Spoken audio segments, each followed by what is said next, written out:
ఒక గ్రామస్థాయి సర్పంచ్ నుండి స్టార్ట్ అయినటువంటి వ్యక్తి ఇవాళ రాష్ట్రానికి తెలంగాణకు ముఖ్యమంత్రి అయిన రేవంత్ రెడ్డి అంటే ఆయన ప్లానింగు, ఆయన ఎట్లా చేయాలి, ఎట్లా సీఎం కావాలి అనే ఆలోచనల ద్వారా ఇక్కడికి వచ్చిండు. తెలంగాణలో కాంగ్రెస్లో ఎంతోమంది తోపులు తురుములు ఉండగా రేవంత్ రెడ్డి ఎందుకు సీఎం అయ్యిండు అంటే రేవంత్ రెడ్డి టార్గెట్ సీఎం పదవి. మధ్యలో ఉండేవాళ్ళు వేరే వాళ్ళందరూ టార్గెట్ సీఎం పదవి కాదు. కానీ రేవంత్ రెడ్డి మాత్రమే అన్ని కష్టాలు పడ్డాడు, రేవంత్ రెడ్డి మాత్రమే సీఎం టార్గెట్ చేసుకొని వాళ్ళ పదవి వచ్చింది. సో ఇది ప్రాక్టీస్ మేక్స్ పర్ఫెక్ట్. సో మనం ఎంత ప్రాక్టీస్ చేస్తే అంత పర్ఫెక్ట్ అవుతాం. అంతేగాని టాలెంట్ చూపించుకోవాలి అంటే అవకాశం రావాలి, అవకాశం వచ్చిన దాన్ని వాడుకోవాలి, అన్నిటికంటే ధైర్యం కావాలి. There is no development in comfortable zone. కలియుగంలో కంఫర్టబుల్ జోన్లో ఎప్పుడూ డెవలప్మెంట్ ఉండదు. తెలంగాణ రాష్ట్రంలో కాంగ్రెస్ పార్టీలో మనం గనక కాంగ్రెస్ పార్టీలో ఉన్నటువంటి వ్యక్తులను తీసుకుంటే ఒక రేవంత్ రెడ్డి మినహా ఎవరు కూడా జైలుకి వెళ్ళలేదు. రేవంత్ రెడ్డి జైలుకు వెళ్ళడానికి కూడా సంసిద్ధత వ్యక్తం చేసినాడు, అలాంటి ఫైటింగ్ చేసినాడు. అంటే కంఫర్టబుల్ జోన్ దాటి రిస్క్ జోన్లో ఫైట్ చేయడం వల్ల ఇవాళ సీఎం అయినాడు. మిగతా వాళ్ళందరూ ఎక్కడనో దగ్గర భయపడ్డమో బాధపడ్డమో వెనకడుగు వేయడం వల్లనో వాళ్ళు అక్కడనే ఉండిపోయారు. ఈయన మాత్రమే జైలుకు వెళ్ళి మరీ ఫైట్ చేసి వాళ్ళ సీఎం అయ్యాడు. అంటే ఎవరైతే కష్టపడతారో వాళ్ళకు ఫలితం దక్కుతుంది, ఎవరైతే కంఫర్టబుల్ జోన్లో ఉంటారో వాళ్ళు కంఫర్ట్ లెవెల్ అట్లనే ఉంటుంది. సో సమాజంలో మనం బయటికి వచ్చి ఫైట్ చేసి అన్నిటినీ ఎదుర్కొని 10 మందితో దొబ్బులు తిని సోషల్ మీడియాలో దొబ్బించుకొని కింద కామెంట్లు పెట్టించుకొని బండనాయదవా దొంగనాయదవా అని కామెంట్లు పెట్టించుకొని సో ఇవన్నీ ఓవర్కమ్ అయ్యి సమాజాన్ని అర్థం చేసుకొని వీళ్ళంతా పనికి మాలిన విధవలు కామెంట్ల రూపంలోనే ఉంటారు అని మనం ఫైట్ చేస్తూ ముందుకు వెళ్తేనే మనకు లైఫ్ దొరుకుతుంది. ఇప్పుడు రేవంత్ రెడ్డి గారి గురించి మాట్లాడారు కాబట్టి ప్రజెంట్ జనాల్లోని నెగిటివిటీ నేను ప్రిడిక్షన్స్ని కానీ వేరే వాటి చెప్పట్లా. నేను ఒక మంచి విషయాన్ని తీసుకొని మాత్రమే చెప్తా ఉన్నాను. నేను మంచి విషయాన్ని మాత్రమే తీసుకొని చెప్పాను. వేణుస్వామి గారు ఎప్పుడు అంటే లైక్ ఇందాక మాట్లాడుతున్నట్టే హీరోయిన్లు మనం టాలెంట్ ఉన్న వాళ్ళు చేస్తాం. ఎక్కువ వేణుస్వామి దగ్గర చేసుకున్న యాక్టర్స్ అమ్మాయిలే ఎందుకు వచ్చి చేయించుకుంటుంటారు పూజలు వేణుస్వామి గారి దగ్గర? ఒక రాజు కావాలంటే రాజ్యం కావాలి, ఒక రాణి కావాలంటే రాజు ఉంటే సరిపోతుంది. అర్థం కాలేదా? ఒక వ్యక్తి రాజు కావాలంటే రాజ్యాన్ని సంపాదించాలి. రాజ్యాన్ని సంపాదించాలంటే సగం జీవితం సంక నాకిపోతుంది ఒక వ్యక్తికి. అంటే శివ అనే వ్యక్తి ఒక 100 కోట్ల రూపాయలు సంపాదించాలంటే సగం జీవితం సంక నాకిపోతుంది. అవును, రైట్. కానీ శివను పెళ్లి చేసుకోవడానికి ఒక అమ్మాయికి మ్యాక్సిమం 10 మినిట్స్ చాలు. ఎస్, అంటే శివ నచ్చితే చాలు, శివకు అమ్మాయి నచ్చితే చాలు, పని అయిపోయింది. అంటే 10 నిమిషాల్లో ఆ అమ్మాయి 100 కోట్ల వారసురాలు అయిపోయింది. అలాగే 100 కోట్ల అధిపతి కూడా తనకు దక్కిండు. సో అమ్మాయిల డెవలప్మెంట్ అనేది ఎక్స్ట్రీమ్గా ఉంటుంది. ఉదాహరణ, ఒక ఇంటర్వ్యూకు 10 మంది అమ్మాయిలు 3 అబ్బాయిలు వస్తే ఈ 10 మంది అమ్మాయిల ఇంటర్వ్యూలు అయిపోయినాక వీళ్ళు సెలెక్ట్ కాకపోతే వాడి అదృష్టం మహాసుడిగా ఉంటే వాడు వస్తాడు సీన్లోకి. అంతే తప్ప 99% వీడు ఇక్కడనే కథం అయిపోతారు అమ్మాయిల దగ్గరనే, వాడికి అంత అవకాశం ఉండదు. సో కలియుగం అనేది 2002 తర్వాత షిఫ్ట్ అయింది. ఒకప్పుడు ఆడవాళ్ళకి అవకాశాలు తక్కువ, మగవాళ్ళకి ఎక్కువ. ఇప్పుడు టోటల్ రివర్స్ అయింది. ఏంటంటే 95% అవకాశాలు అమ్మాయిలకే ఉంటాయి, ఒక 5% మాత్రమే అబ్బాయిలకు ఉంటాయి. అందుకే అబ్బాయిలందరూ ఇప్పుడు అమ్మాయిలా మారిపోతున్నారు అంటారా? బెస్ట్ కదా. ఇప్పుడు మొత్తం జెండర్ అంతా మారిపోయింది. కారణం ఏంటంటే అమ్మాయిలకు ఉండేటువంటి వెసులుబాటు అబ్బాయిలకు ఉండదు. నేను అదే చెప్తున్నా. ఇప్పుడు మగవాడు కష్టపడి పైకి రావడానికి చాలా టైం తీసుకుంటుంది, ఆడవాళ్ళు పైకి రావడానికి చాలా ఈజీగా పైకి వస్తారు. నేను అనేది ఏంటంటే వాళ్ళ కష్టముతో పాటు వాళ్ళ గ్లామర్ వాళ్ళకు తోడవుతుంది. అవును, ఇప్పుడు మీరు ఏ పాయింట్ చెప్పారో అర్థమైంది. ఇప్పుడు అమ్మాయిలకి ఎలాగో అవకాశాలు ఉన్నాయి కదా, మరి ఆల్రెడీ వాళ్ళకి ఎలాగో అవకాశాలు వస్తాయి కాబట్టి మరి మీరు వాళ్ళని ఎందుకు అమ్మాయిలనే చూడడం? అంటే రాని వాళ్ళకు నేను చూస్తున్నా. ఇప్పుడు వచ్చిన వాళ్ళు నా దగ్గరికి రారు కదా. ఇప్పుడు కరోనా వస్తేనే హాస్పిటల్కి పోతాడు, కానీ కరోనా రాకముందు పండుకోడు కదా హాస్పిటల్లో. సో అట్లనే వేణుస్వామితో పని ఉంటేనే వస్తారు. రెండవది, అమ్మాయిలకు ఉండే వెసులుబాటు ఏంటంటే అబ్బాయిలు కూడా చేసుకుంటారు నా దగ్గర, కానీ అబ్బాయిల డెవలప్మెంట్ అనేది చాలా తక్కువగా ఉంటుంది. ఉదాహరణ, నా దగ్గరికి వచ్చే అమ్మాయిలు ఓన్లీ సినిమా కోసం రారు. చాలామందికి తెలియదు ఈ విషయం. అంటే చాలామంది ఏమనుకుంటారంటే వేణుస్వామి దగ్గరికి వచ్చే అమ్మాయిలు సినిమా కోసమే వస్తారు, రారు.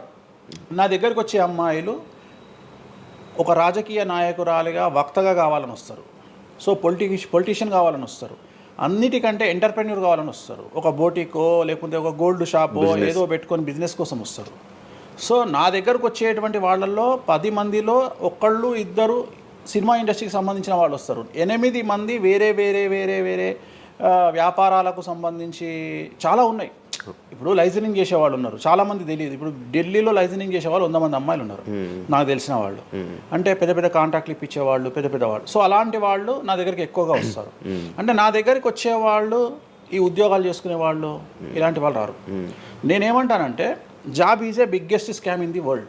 ప్రపంచంలో ఉద్యోగం అనేది అతిపెద్ద స్కామ్.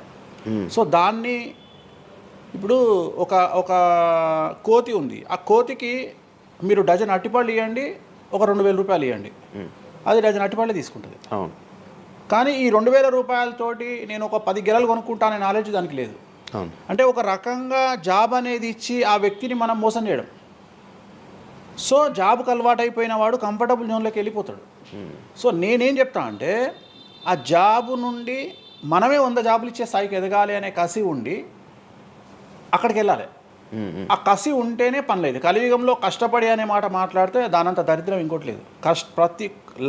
ప్రపంచంలో అతి పెద్దగా ఎక్కువగా కష్టపడేది గాడిది. అది ఈ పాటికి ఎక్కడో ఉండాలి, అది లేదు.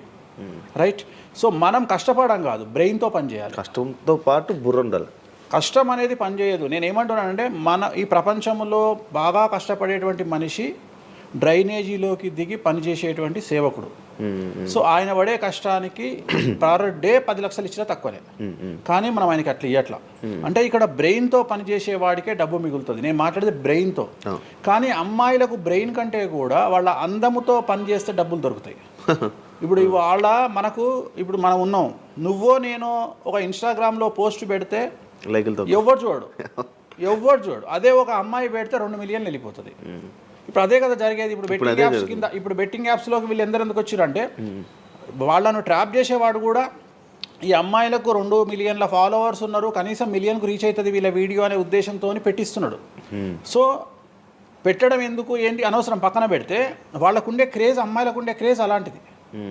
నేను అదే చెప్తున్నా, ఆ క్రేజ్ అమ్మాయిలకు చాలా ఈజీగా వస్తుంది. ఎందుకంటే గ్లామర్గా ఉండే అమ్మాయిలు చాలా ఈజీగా జనాల్లోకి వెళ్ళిపోతారు.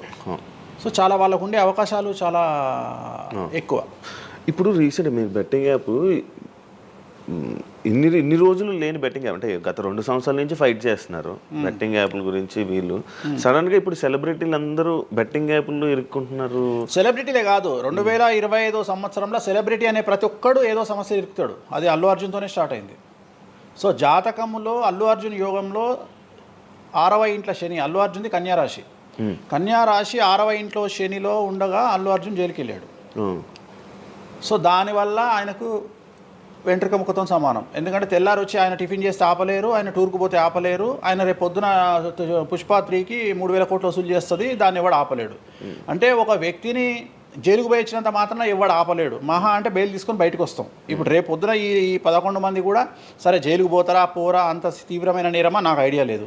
సో వాళ్ళు పోయినా మళ్ళీ 10వ రోజు వచ్చి మళ్ళీ 11 నాడు వాళ్ళు మళ్ళీ స్టేటస్ పెట్టుకుంటారు. దానివల్ల పెద్ద ఒక కొంపల మునిగేది ఏం లేదు. కాకపోతే ఇక్కడ జాతక రీత్యా ఎందుకే ఇప్పుడు జరుగుతుంది అంటే, ఎందుకు జరుగుతుంది అంటే ఎవరి జాతకంలోనైతే ఆ ప్రత్యేకమైనటువంటి టైమింగ్ వస్తుందో ఆ టైమింగ్లో ఉండేవాళ్ళు జైలుకు వెళ్ళడమో, సమస్యల పాలవడమో, మీడియాకి ఎక్కడమో. ఇప్పుడు అందరూ మీడియాకి ఎక్కిన అందరు జైలుకి వెళ్ళరు. సో ఇంకోటి ఏంటంటే, ఇప్పుడు ఒకప్పుడు జైలు అంటే భయము, ఇప్పుడు జైలు అనేది క్వాలిఫికేషన్. అంటే జనరల్గా ఇప్పుడు పొలిటీషియన్ అయితే జైలుకు పోగానే సీఎం అవుతాడు అనే నమ్మకం వచ్చింది అందరికీ. అట్లనే కొన్ని నమ్మకాలు వచ్చినాయి. ఇప్పుడు అల్లు అర్జున్ పోయి వచ్చిండు, ఏమైంది? సో అదే సినిమా ఇంకా ఆయన అనుకున్న దానికంటే ఇంకా కొద్దిగా ఎక్కువ డబ్బులు వసూలు చేసింది. సో ఇప్పుడు వీళ్ళు కూడా అంతే. కాకపోతే జాతకాల్లో చూసుకోవాల్సింది ఎందుకు ఇట్లాంటివి జరుగుతాయంటే, అష్టమ శని అంటే 8వ ఇంట్లో శని వచ్చినప్పుడు, 6వ ఇంట్లో శని వచ్చినప్పుడు, 12వ ఇంట్లో శని వచ్చినప్పుడు, 1వ ఇంట్లో శని వచ్చినప్పుడు, 6వ ఇంట్లో గురువు వచ్చినప్పుడు, 12వ ఇంట్లో గురువు వచ్చినప్పుడు ఇలాంటి సంఘటనలు వ్యక్తిగతమైన జీవితంలో జరిగే అవకాశాలు ఉంటాయి. ఇప్పుడు ఏదైతే కన్యారాశికి ఈ నెల 30 వరకు బ్యాడ్ ఉందో అది తులారాశికి షిఫ్ట్ అవుతుంది 1వ తారీఖు నుండి. అంటే ఏప్రిల్ 1వ తేదీ నుండి రాబోయే 2.5 సంవత్సరాల పాటు తులారాశి సెలబ్రిటీలు ఎవరైతే ఉంటారో వాళ్లకు సేమ్ సంచలనాలు, జైలుకు వెళ్ళడాలు, ఇలాంటి సమస్యలు అనేటువంటివి రాబోతున్నాయి. వేణుస్వామి గారు చేసిన తప్పులకి నలిగిపోతూ ఆయన మీద జరుగుతున్న ట్రోల్స్ తీయించడానికి లక్షలు ఖర్చు పెడుతున్నాడనే పబ్లిక్లో టాక్ అనేది నడుస్తుంది. అది ఎంతవరకు నిజం? అసలు పట్టించుకొని అవి ఎంజాయ్ ట్రోల్స్ ఎంజాయ్ చేస్తారా? ట్రోల్స్ని ఎంజాయ్ చేస్తాను నేను.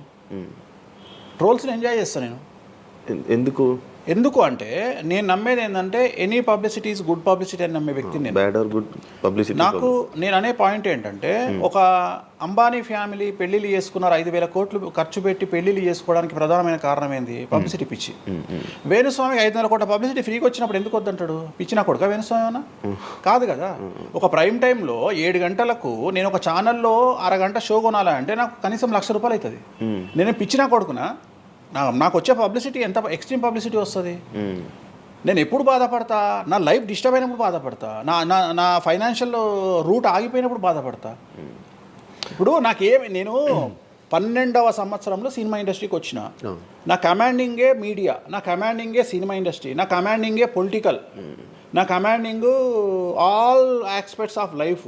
అలాంటి నేను నా జాతకాన్ని అంటే ఏం తెలియకుండానే బ్లైండ్గా వచ్చి మీడియా ముందర మాట్లాడేసి దొబ్బులు తిని వెళ్ళిపోదాం అనుకుంటున్నా? అంటే నాకంటూ కొన్ని క్లారిఫికేషన్స్ ఉంటాయి కదా. ఇప్పుడు ఉదాహరణ, ఇప్పుడు ఒక వ్యక్తి మీద ఒక లీగల్ అలిగేషన్ వచ్చినప్పుడు వాడు యాంటిసిపేటరీ బెయిల్ తీసుకుందామా, లాయర్ను మాట్లాడుకుందామా, ఏం చేద్దాం అని ఆలోచిస్తాడు కదా. అట్లనే మనం అడవిలోకి వెళ్ళేటప్పుడు టైర్ పంక్చర్ అయితే ఏం చేస్తామని ఆలోచించుకుంటాం కదా.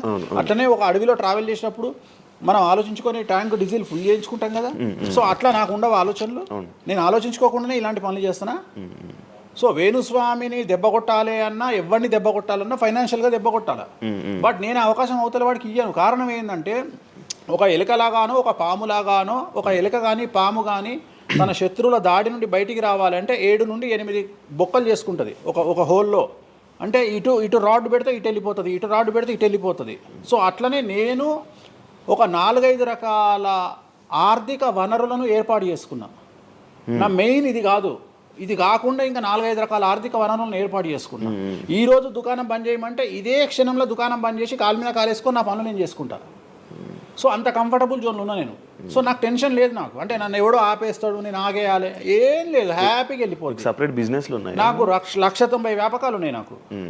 నన్ను జ్యోతిష్యం, నేను 4 నెలలు జ్యోతిష్యం చెప్పుకోకపోతే జ్యోతిష్యం మీద సంపాదించేదానికంటే ఇంకో ₹5 ఎక్కువ సంపాదించుకున్నా. ఇప్పుడు మధ్యలో నేను ఒక 4 నెలలు రెస్ట్ తీసుకొని నాకు వేరే వ్యాపకాలు చూసుకుంటే నాకు ఈజీ, ఎందుకంటే నేను కాన్సన్ట్రేషన్ చేయలేకపోతున్నా. సో ఇప్పుడు నాకు దొరికింది మొన్నటి వరకు, నేను ఆ పని చేసుకున్నా. రెండోది ఉగాదికే కదా నేను మాట్లాడేది, తర్వాత ఏం మాట్లాడతా. రెండోది ఏంటంటే కొన్నిసార్లు మనకు కొన్ని విచక్షణ, కొన్ని జ్ఞానాలు కలుగుతాయి, కొన్నిసార్లు కలుగుతాయి. ఇప్పుడు నాకు కూడా అదే జ్ఞానం కలిగింది. ఎందుకు అంటే ఇక్కడ వాక్యూమ్ నేను కవర్ చేసిన, టాలీవుడ్లో తెలుగులో వాక్యూమ్ కవర్ చేసిన, ఇక్కడ ఏం లేదు. సో నేను వాక్యూమ్ ఇంకా క్లియర్ చేసుకోవాలి, ఇంకా పెంచుకోవాలి అంటే బాలీవుడ్కు పోవాలి, కన్నడ పోవాలి, తమిళ్ పోవాలి. సో అటువైపు నేను కాన్సన్ట్రేషన్ చేస్తున్నా ఎక్కువగా. అందుకని నేను ఇక్కడ సెలబ్రిటీల గురించి చెప్పడం ఆపేసిన, తెలుగు సెలబ్రిటీల గురించి చెప్పడం లేదు. ఇప్పుడు మీరు పాన్ ఇండియా ఆస్ట్రాలజీ 100% తప్పేముంది? అదే విన్నాను రీసెంట్గా, US, దుబాయ్ అవన్నీ వెళ్తున్నారంట. అంటే దాని అర్థం క్లయింటేల్ ఉందనే కదా. ఇప్పుడు మన యూరప్ పోయి వచ్చిన సరే, ఒక పెద్ద విషయంలో వెళ్ళేసి వచ్చిన చెప్పుకోవాలని లేదు, చెప్పను. క్లయింటేల్ ఉంది. ఆస్ట్రేలియాకి రెగ్యులర్గా ఎవ్రీ 3 months ఆస్ట్రేలియా పోతా, ఎవ్రీ 3 months లండన్ పోతా నా క్లయింటేల్కు. తప్పేముంది? అంటే ఉన్నట్టే కదా, నేను అనేది ఉన్నట్టే కదా.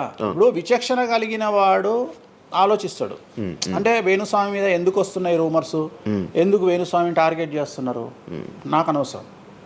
వాళ్లకు అవసరం ఉన్నోడు ఎంక్వైరీ చేసుకొని నా దగ్గరకు వస్తాడు. నేను ఇంకోటి అందరికి ఒకటే చెప్తా, నా పాజిటివ్ వీడియోల కంటే నా నెగిటివ్ వీడియోలే చూడండి. ఫస్ట్ జనాలు నన్ను ఎక్కిన వీడియోలు చూడండి, నన్ను దొబ్బిన వీడియోలు చూడండి, నా గురించి నెగిటివ్గా పెట్టిన వీడియోలు చూడండి. అప్పటికీ మీకు నా మీద నమ్మకం కలిగితేనే నా దగ్గరికి రండి, లేకపోతే రావద్దు. ఫస్ట్ వాటిని ఎంజాయ్ చేయండి, వాటిని ఫుల్ ఎంజాయ్ చేయండి, చేసి నా దగ్గరికి రండి. అట్లాంటి వాళ్ళే నా దగ్గరకు వస్తారు. అవునా? నాకు అదే కావాలి. చెప్పారా? నాకు అదే, నాకు టీవీలో ఇప్పుడు కూడా చెప్తున్నా కదా, వాళ్ళు వచ్చిన వాళ్ళు ఎవరైనా వచ్చిన వాళ్ళు చెప్తారు కదా. ఇప్పుడు ఉదాహరణ ఏమంటారు అంటే, ఇప్పుడు కామాఖ్య ఉంది, కామాఖ్యకి వెళ్తే ఇప్పుడు ఎవరో ఒకళ్ళు పబ్లిసిటీ చేసిరు, కామాఖ్యలో నాన్ వెజ్ ఉండదు, లిక్కర్ ఉండదు అని చెప్పి పబ్లిసిటీ చేసిరు. చెయ్యంగానే నా కామాఖ్య మెట్లెక్కగానే కనిపించేది నాన్ వెజ్, కామాఖ్య మెట్లెక్కగానే కనిపించేది లిక్కరు, గర్భగుడిలో ప్రదర్శనం చేస్తున్నంతసేపు మనకు కనిపించేది నాన్ వెజ్, లిక్కరు. సో అక్కడికి ఇప్పుడు ఎగ్జాంపుల్ చెప్తా. ఇప్పుడు శివ అనే వ్యక్తి కామాఖ్యకి ఇంతవరకు వెళ్ళలేదు. సో ఇప్పుడు ఏమనుకుంటాడంటే వేణుస్వామి గురించి చెప్పిన ప్రచారాన్ని శివ నమ్ముతాడు. నాకు అదే కావాలి, ఇప్పుడు నమ్మడమే కావాలా. కానీ శివ నెల తర్వాత కామాఖ్యకి వెళ్తాడు. వెళ్ళిన తర్వాత ఎక్కడ చూసినా అడుగున నాన్ వెజ్, లిక్కర్ కనిపిస్తుంది శివకు. లాస్ట్కు ప్రసాదం కూడా నాన్ వెజ్ ఇస్తారు, ప్రసాదం కూడా లిక్కరే ఇస్తారు. అంటే తాగున ఆయన అని చెప్పి చేతిలో పోస్తారు. అంటే తీర్థంలో లిక్కర్ పోసి మీకు తీర్థం ఇస్తారు, మీరు తీర్థం తాగుతారు, లిక్కర్ పోసిరు. అప్పుడు ఒకసారి మీకు గుర్తొచ్చేది ఎవరు? వేణుస్వామి. ఓహో వేణుస్వామి చెప్పింది 100% నిజము అంటే మనం మూర్ఖులము ఇన్ని రోజులు నమ్మింది, మనం తప్పు చేసినాం వేణుస్వామి విషయంలో. అని లేదు. అక్కడికి వెళ్ళే వాళ్ళు క్షుద్ర పూజలు వీళ్ళు వాళ్ళు వెళ్తుంటారు. అసలు క్షుద్రం అంటే ఏంది? క్షుద్ర పూజలు శ్మశానంలో చేస్తారు. ఇవి వామాచార పూజలు. మందులలో అలోపతి మందుల్లో రెగ్యులర్ మందులు స్టిరాయిడ్స్ లాగా స్టిరాయిడ్స్ అనేవి ఇవి. సో నాలెడ్జ్ లేకపోతే నిమ్మకాయలు పెట్టిన ప్రతి చోట క్షుద్ర పూజ అంటే శ్రీకాళహస్తిలో నిమ్మకాయలతోనే పూజ చేస్తారు. క్షుద్ర పూజ నాది అంటే వేణుస్వామి పూజలు చేయడం క్షుద్ర పూజలు వామాచార పూజలు. వామాచార పూజ